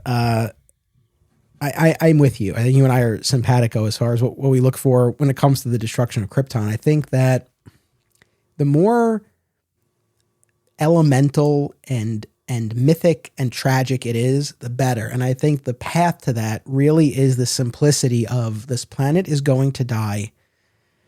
This one poor soul sees the big picture and is ignored, not even just ignored, but laughed at, ridiculed, and makes this desperate gambit to save the one person he can, his son, the last hope of this planet. Like, that works the best, I think. And I understand it's tough because like 80 plus years, obviously you always have to find some new angle and some new story to tell. And I understand the temptation to be like, well, there was more going on. Someone actually destroyed Krypton. But I think the more you add, the more you're really taking away because it's undermining that, again, that really, mythic part of the story. So I hope writers kind of veer away from that because I don't care for it. Yeah, it's how many times have we seen in movies where you have one character trying to prove to everyone else, hey, something is going to happen, regardless, someone's going to die. They're trying to prevent some tragedy from happening, but no one wants to listen. And you're just driving yourself crazy and you just want someone to listen, because if one person listens to this person, then other people can change their mind. Then you can get the ball rolling, and no one will listen to him, and the whole planet died as a result. Yeah, no, exactly. And, again, while we're talking about Krypton, the way that the tribunal ultimately attempts to execute Superman is by strapping him to a rocket and flying him into the remains of the planet Krypton. Mm-hmm. And he's ultimately saved by none other than Mope, this weakling who was imprisoned for, stealing medicine? Yes. So he has somewhat of a power too, I guess. He can, he can like beef up. Yes. I just beef up. What? He has a power. And he uses that to, he's somewhat of a tragic character in and of himself. He's just trying to do what's right, and he gets punished as a result. Yeah, I mean, he talks about how, he just took this transport job, right? He didn't know that he was transporting the stolen medicine or something along those lines. Yeah. And, in the end, he switches places with Superman, takes his place on this rocket bound for the radioactive toxic remains of Krypton, dies. He sacrifices his life for Superman.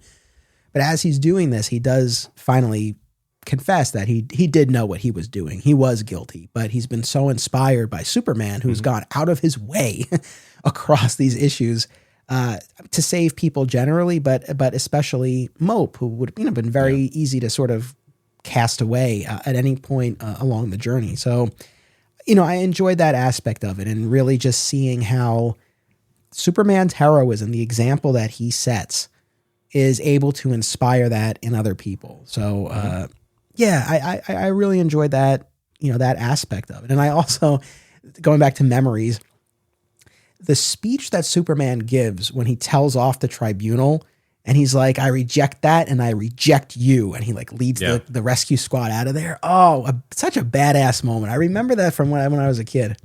And the most jacked I have seen him throughout this series. I don't know if you noticed that. I mean, when they were drawing that panel or that series of panels, when he turns and walks away, I mean, he was juicing. He is just squared, from like head to toe. And I'm like, wow, they really, I mean, he was, and the thing is, like, he hadn't been like that throughout that issue, but to really drive that point home, I think they really just needed to make him really seem just that much more imposing.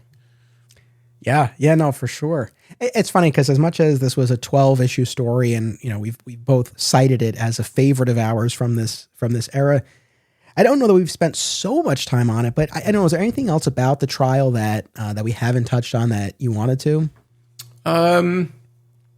No, I think, going, other than the fact that there were some characters that probably shouldn't have been in it. I think we mentioned it, but Sky Pirates. Oh yeah, don't need them. And there was, the few. Mope is fine, but there was the Medusa looking character. I'm poor with names. I apologize. And the Chain Gang. These were very much throwaway characters.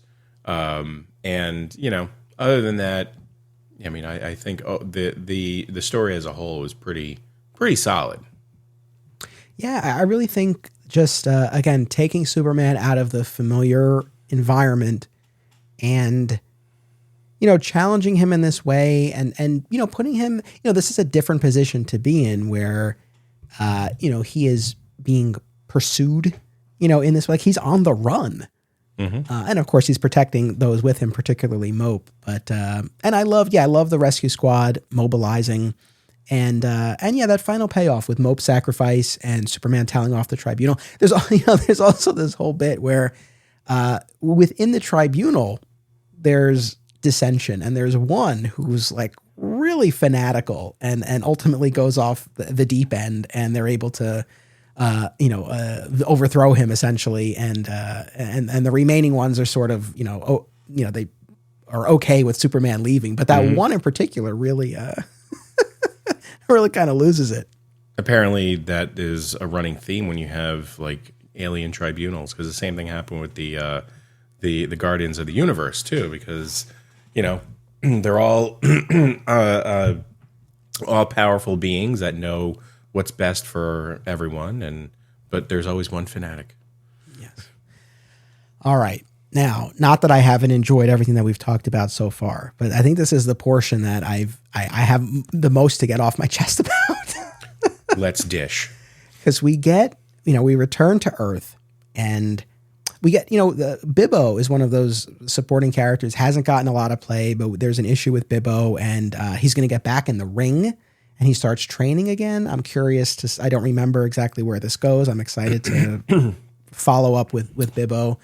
There's also, one of my favorite traditions is the Metropolis mailbag, where Superman reads the letters sent to the post office on Christmas Eve. We get one of those, and a former disgruntled LexCorp employee. I thought that was a solid one. But then we have the return of Laurie. Do you say Lamaris or Lamaris? I say Laurie Lamaris. No, I don't. I say Laurie Lamaris. Yeah. In my head, it's always been Laurie Lamaris, but I've spoken with others who have said Lamaris, and I know I'm really splitting hairs here, but in my head, I've always heard Lamaris. But yeah, Laurie Lamaris. But the mermaid who stole a young Metropolis University student named Clark Kent's heart back in the day. I hate this character. Oh, really? No, I don't like this character. It makes no sense. Okay. So It's just okay.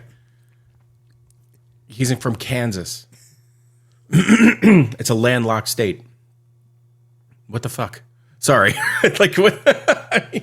Well, I think, but like Metropolis University, I think Metropolis in the comics I've always taken to be an East Coast. Yeah, it's like the equivalent of Jersey City or something like that. And maybe you know this too. I remember seeing a map of the United States of the DC universe at some point, and it put all the points of where all these major cities are. Gotham, Metropolis, New York City is still there. It's separate, even though Gotham and Metropolis are analogs of New York. Bloodhaven, Coast City, Central City. They're all there and accounted for. And they equate something like, Metropolis is like around where, somewhere like around Jersey City or something like that. Yeah. So, but still, it just never liked that character. No, I do know what you're talking about. Yeah, the location of these places is always, I think, a little bit nebulous and debatable.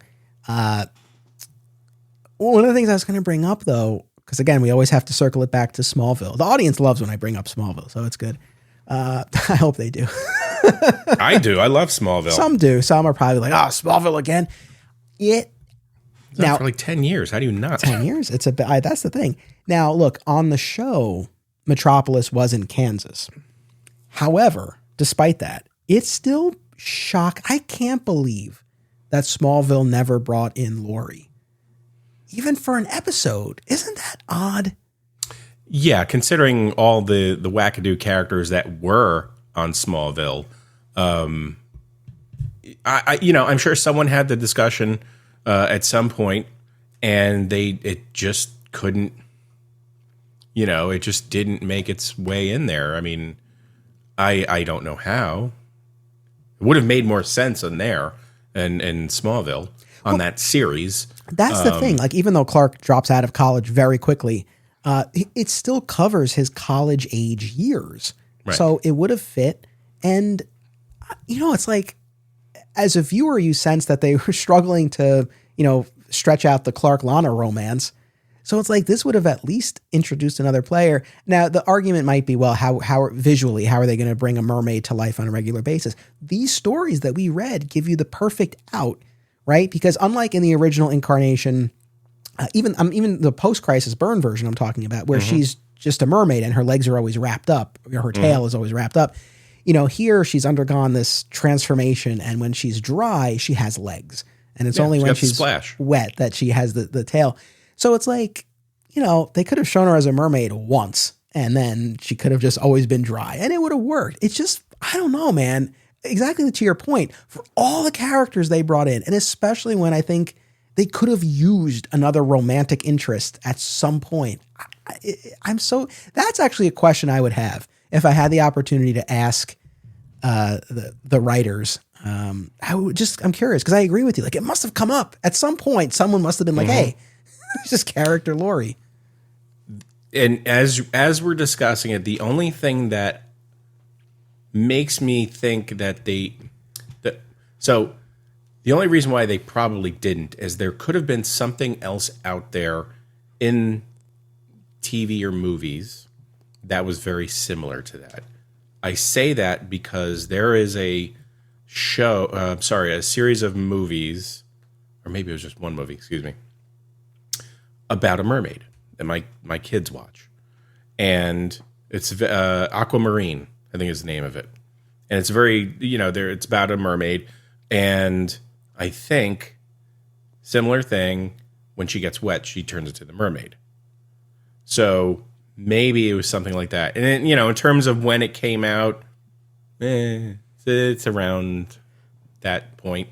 But yeah, Smallville had some very interesting off the wall characters, and at least certainly in how they were presented.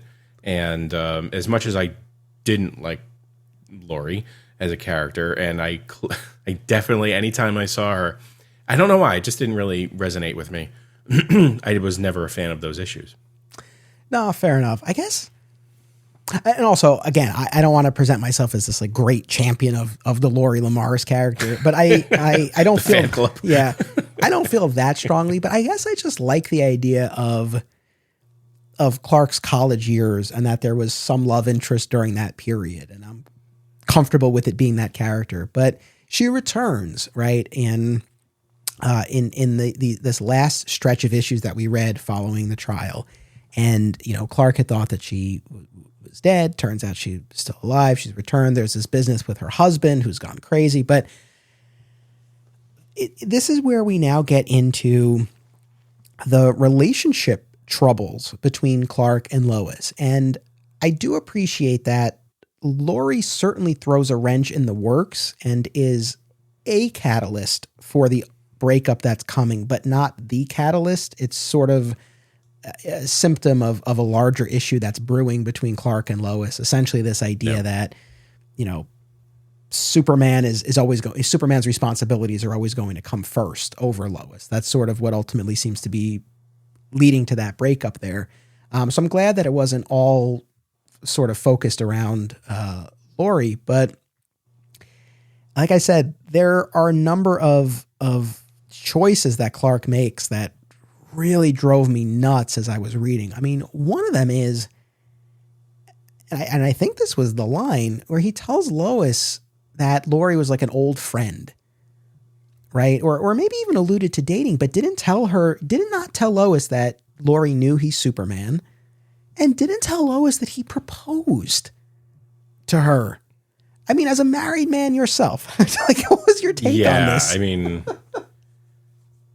I know people who have been engaged.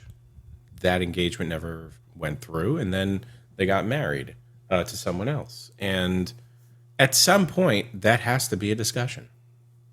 That has to come up, because it's going to suck for your wife, to find it out in some other way. So having, Superman, who is one of the most, morally, look, he knows the right from wrong. And for him not to bring that up, just seems like, you didn't have your head on your shoulders or something, because that should have been a conversation. And it's not the first time. So we talked about this when we covered 0 Month, where we got some flashbacks to Clark's younger days when they were introducing Kenny Braverman, and when he was traveling abroad and working as a reporter, there was this French reporter, Simone, who showed him the ropes in more ways than one.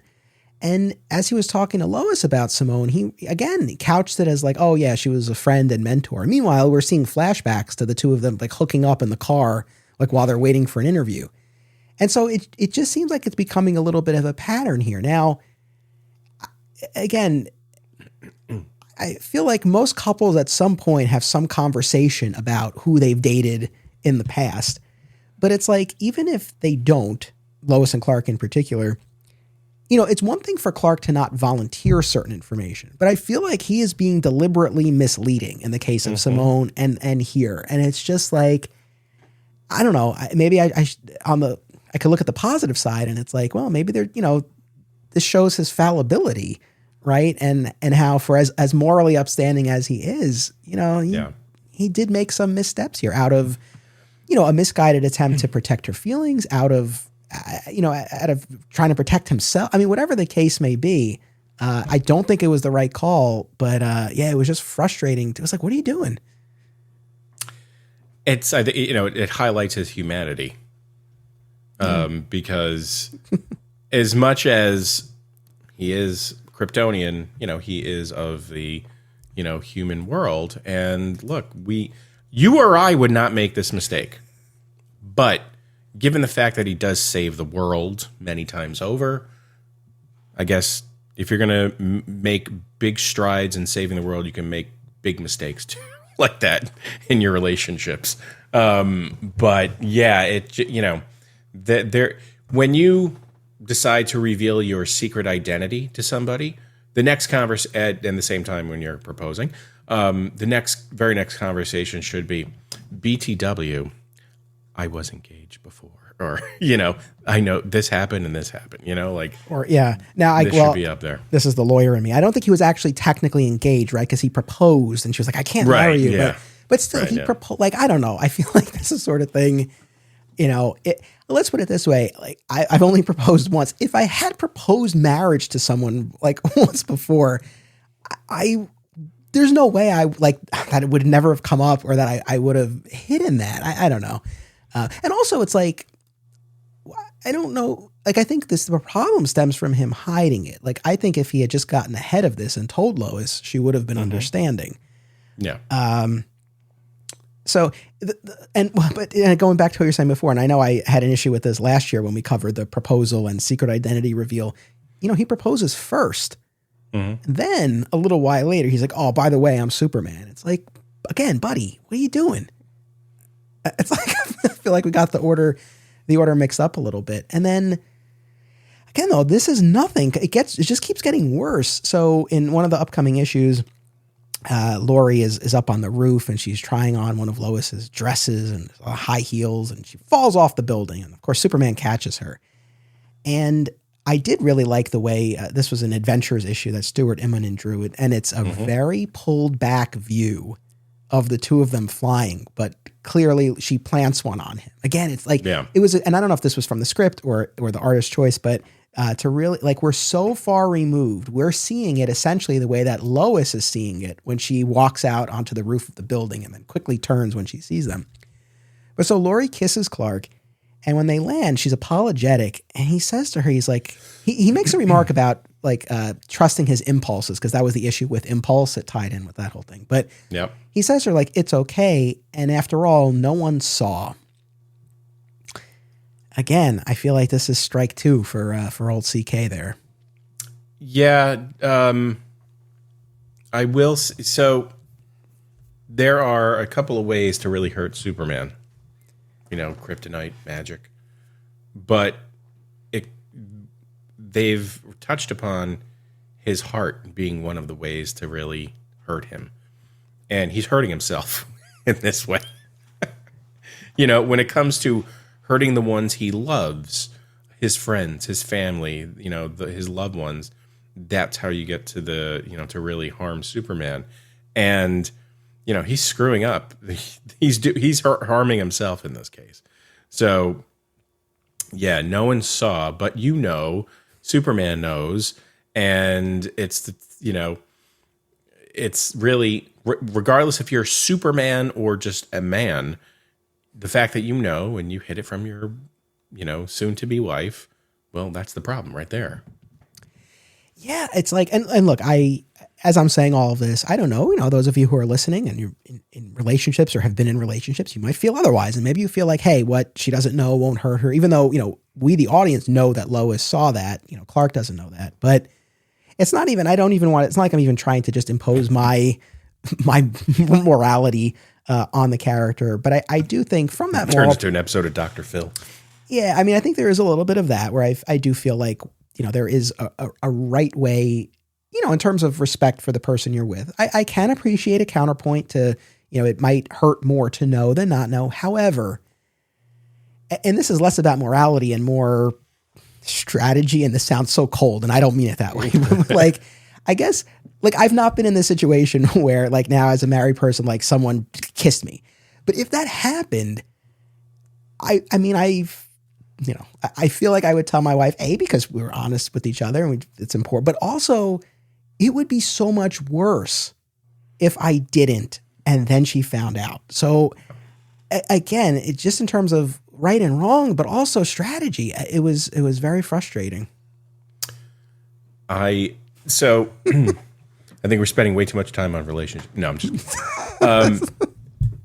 It's how you talk to somebody is just as important as what you tell them. And I've come to really find this to be true with my kids. It's one thing to tell your child, clean up your room, got to do that, you know, how you tell them is going to get through to them much better than what you're telling them. You know what I mean? And if you're going to be breaking some pretty earth-shattering news to a loved one like this, how you bring it to them, to their attention, makes all the difference in the world.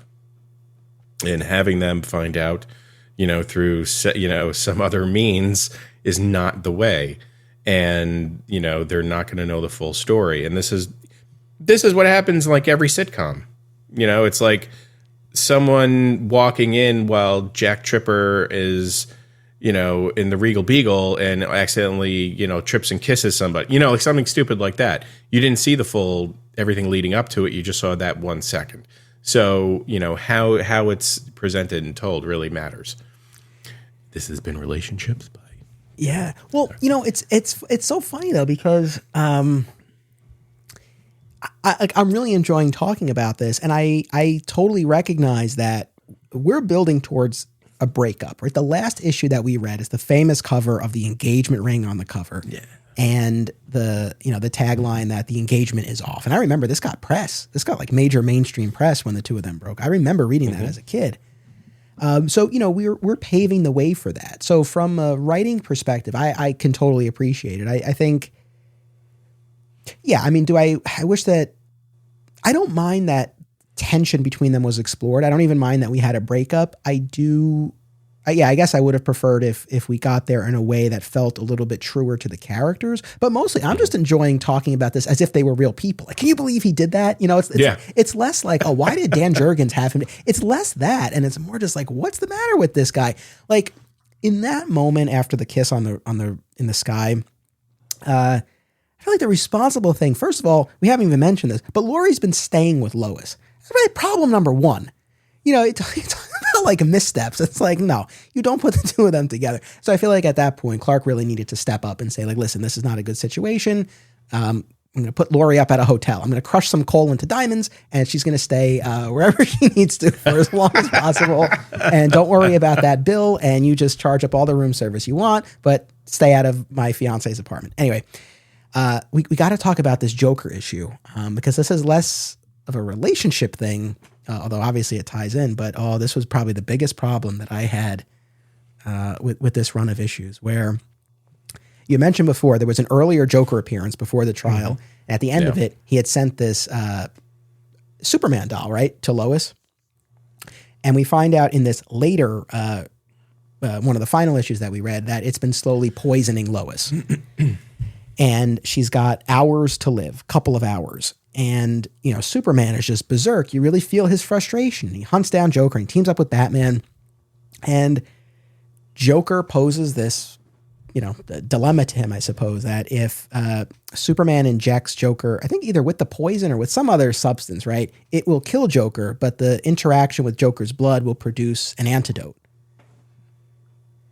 And I don't know, maybe more of the blame lies with Batman, but, you know, Batman really talks Superman out of it, basically appealing to his morality. It's like, you can't kill, even if it's the Joker, even if it's to save Lois. And Superman agrees. Oh, okay, I'm getting annoyed, like, even as I'm saying this, like, he goes along with this. And at the end of the issue, like, he's standing there in the hospital watching Lois take what, for all intents and purposes, as far as he knows, will be her final breaths. Mm-hmm. And then, of course, she doesn't die. And it turns out that this was a joke because, of course, it's the Joker. But he didn't know that. And I think what stood out to me most about this is when Lois wakes up and he explains this to her. I'm paraphrasing, but he's basically like, I didn't kill the Joker because I know you wouldn't want me to do that. And you wouldn't want me to live with that. And you wouldn't want to have to live with knowing that I killed him to save you. And her response is like, oh, okay. I'm like, okay. And you can imagine what's going through her head where she's like, what the hell are you talking about? I mean, clearly this bothered me a lot. I mean, what was your read on this? Well, as I'm reading this, I'm thinking of the Injustice storyline. Sure. However, you know, that never happened from this, but you know, that's what it's most recent in my brain. However, if I were Lois, I'd be like, look, there is, I don't believe in killing anyone, but given the circumstances of, there are exceptions, I would say. We're talking about comics, everyone, so relax. Yeah, you can kill the Joker. I get their morality issues. Batman and Superman never kill, but let's face it, and all the stuff that they've gone through, people have died. I mean, let's be honest. So that being said, to kill the most evil villain in, the DC universe to save, Lois Lane. I mean, besides, if it's just a matter of like mixing the blood, can't they just like, if it's just that, can't you just prick his finger? Yeah, I don't know how the science of that all works out, but yes, that is a great point. Look, this would have been mitigated if Superman had any indication that Joker were bluffing. I think there are ways where I would have been a little bit more okay with this if Superman was like, "Nah, I really however it would have played out, where he wasn't really standing there thinking that he was watching his fiance die. Now, look, the subject of Superman killing, I know this is hotly debated. I've talked about this on the show. I don't want to belabor the point or rehash issues, but it's just always funny to me, especially when we talk about it in the context of Man of Steel and the snapping of the neck. And it's just like, again, man, you watch Superman 2 and he throws the powerless criminals seemingly to their deaths, deleted scene aside. Yeah. In the Byrne comics, he coldly executes Zod and the other criminals. A couple of episodes ago, we talked about how the final battle with Conduit goes down in the comics. Superman grabs those cables and like purposely overloads Conduit's, energy source or whatever and fries him. And it's in no way presented as, oh, I killed him. But it's like you read it and it's like, he kind of killed him. Killed him. So that's why it's like, again, especially when we go back to Man of Steel and like people are like so up in arms about this. It's like, I don't know. I can understand more if it were really an outlier here. But it's like, not only has this happened before, but at least Man of Steel showed you how upset he was about it. Like he wasn't flip about it. For all the stuff that annoyed me about Man of Steel, that was one of the things that didn't bother me at all. Because if you're building a character, there has to be a point where they make that decision not to kill. Okay? And that was that point. That was the point where Superman, he killed someone. He killed another survivor he killed one of his own people. Yep. Okay? And I've said it before, probably here, the scream that he lets out at the end of that, I was like, I felt that, It wasn't an emotional roller coaster of a movie, but I did feel that moment because he just lets loose this guttural scream of, I've taken a life. I've killed someone. I've killed someone just like me. And there's no others left that we know of, at least, in the universe. And, that was his defining moment of never going to kill. Batman, on the other hand, is a bit of a dick and just kills people all the time, it seems, without thinking about it, flipping cars and blowing things up. But that's for another discussion. So look, there's got to be a moment where you make those calls. Yeah. This is one of them, I would say. I mean, that's the thing. And I know for those who like this code against killing to be just an absolute, this story probably tracks. I understand that. I can appreciate that. And look, again, we're building these wedges. We're driving these wedges between Lois and Clark. And this is another one of them. And Lois references it a couple of times in the issues following it. Like, you were going to let me die. And, so I can appreciate that, but it was just, it was just really frustrating. And it's also funny too, just different takes on this issue and on Batman and Superman in that context in particular. Cause I think about the Public Enemies arc of Superman Batman by Jeff Loeb and Ed McGuinness, just a few years after this. And there's that scene. It's a great arc, and I love the animated movie. But there's this great scene where Superman and Batman break into the Oval Office, and Superman has Lex by the neck, by the throat, and Batman says, he's like, I won't stop you. We could even make this look like an accident or make it look like he disappeared. And I just remember reading that, and it's like, that rings truer to me. Yeah. That Batman would, and again, people might be like, what are you talking like Batman would do that? I don't know. It just felt more realistic to me. Yeah, absolutely. And it's, damn, now that you mentioned it, it just gave me goosebumps because I love that. And I love the movie too. And he says that, and he's like, because you hear his reasoning. Look, I'm not telling you to do it. Okay. But if you do it, I'm going to turn around and look at this painting. And if I turn back around and he's dead, no worse for the wear. We can cover this up. So, yeah, I mean, look. Yeah. But look, now, counterpoint, I guess maybe one of the reasons why a scene like that resonates so much is because it is a reversal of expectation. Because you are expecting a conversation more in line with what we get in Action 719, where Batman talks Superman out of killing Joker. Mm-hmm. Maybe you could also argue it's like, hey, you can't kill one of mine, but it's like, I'm okay with you killing one of yours. Right. Sort of yeah. thing. I don't know. Look, this is my world. Like, you stay in yours. Okay. If you're going to kill Lex, that's cool, but don't touch my boys. Right.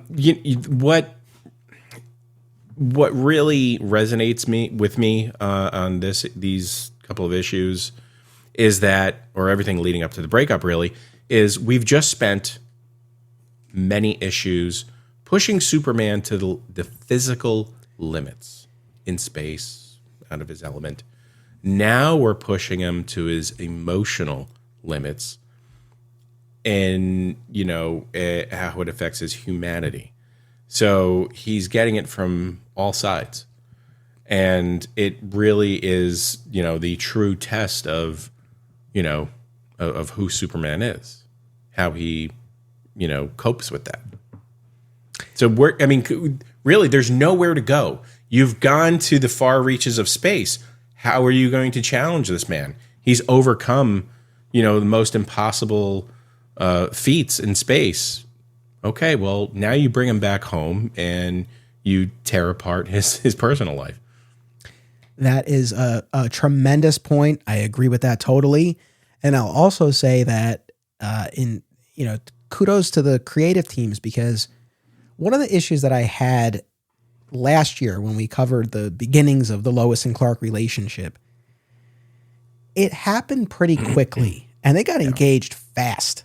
I recognized at the time, it's like, in the context of post-crisis continuity, yeah, it's not a long time. But in the context of Superman history, there's been this decades-long courtship, so to speak. So, maybe it was, warranted in sort of speeding things up a little bit. But I always felt like, hey, I don't know that we've really explored a ton about their relationship. Like, again, it just felt like we got to the point of them dating and then engaged pretty quickly.